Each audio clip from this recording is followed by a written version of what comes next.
Title: Nightfall of the Giant Blackbirds. This story was told to me when I was 10 years old, and my grandfather, when we would go golfing, and we would go to McDonald's afterwards, and he would go to the parking lot, and he would tell me a story because I always liked and enjoyed his stories. So for this story, it's about giant blackbirds. So here we go. And I'm going to add a little flair to this, so it's not just me saying a story. It's going to be a little bit more flair to it. So go with it, right? Okay, here we go. The screen fades and is shrouded in darkness, with only the faint glow of moonlight illuminating the eerie farmhouse. Sinister whispers linger in the air as we zoom into the desolate barn where John and Bill, their laughter now hollow echoes, cautiously navigate the shadows. In the forgotten corners of the world where the veil between realms grow thin, two unsuspecting souls stumbled upon a secret that would plunge them into a nightmare from which there would be no awakening. Side note, there was an awakening.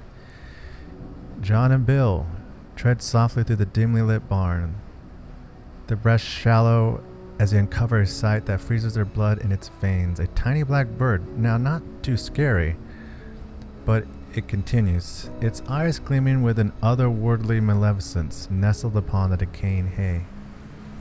John: "This isn't right, Bill. We shouldn't be here." And Bill, with his bravado, reaches for the creature and takes it. But in their desperation for adventure, they ignored the warning whispers of the shadows, sealing their fate with a single act of defiance. So in the story, Bill gets this bird and he takes it back with him to his house, even though my grandfather told him not to take it with him.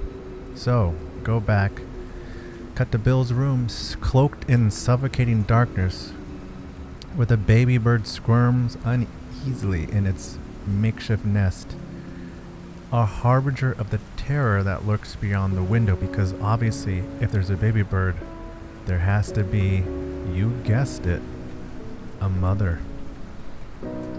So, as the clock struck midnight and the world plunged in a nightmare, a malevolent presence stirred in the depths of the abyss, drawn forth by the scent of innocence tainted by sin. Bill jolted awake to a scene straight from the darkest depths of his nightmare, a monstrous black bird. Side note, this bird was in the perch on this tree that they had on their front backyard, and it was a big tree, like 100 feet, 50, really huge. And this bird, with a wingspan that looked like it could be 10 feet wide, wing to wing. So we go back,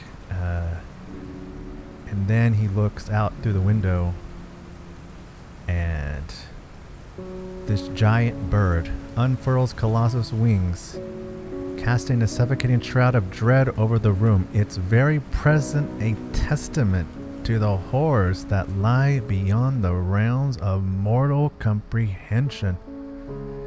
In the moment of terror, Bill realized the true nature of their folly, while his folly, as the line between reality and nightmare blurred into a maddening cacophony of screams and whispers. With a blood-curdling screech, the giant bird descended down to the room on the window to try to get that bird, and it crashed into it and then flew back up to try to do it again. And in that moment, Bill knew what he had to do, and he realized that I need to put it back. I need to put the baby bird outside for the mother to take it. So he goes out there, takes the bird, puts it there, and after that, they took it. Now my grandfather tells me this, and afterwards he just was like, I'm never going to attack those birds, or any bird, ever again. Then we go back.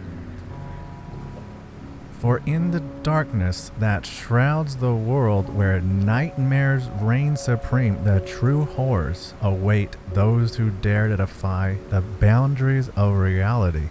So heed this warning, dear friends, and pray that the nightfall of the giant black bird never descends upon your doorsteps. The end. And my grandfather told me this story, and of course I add a little bit of flair to it, but in reality it happened. For the most part, this bird came to get its young and found it, because this town was a small town, and I forgot to mention this town was a small farming community in the 1930s, 1940s, a small town that had very mysterious things happen.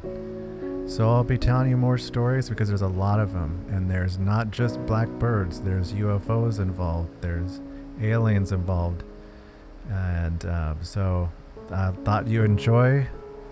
So enjoy and have a good night.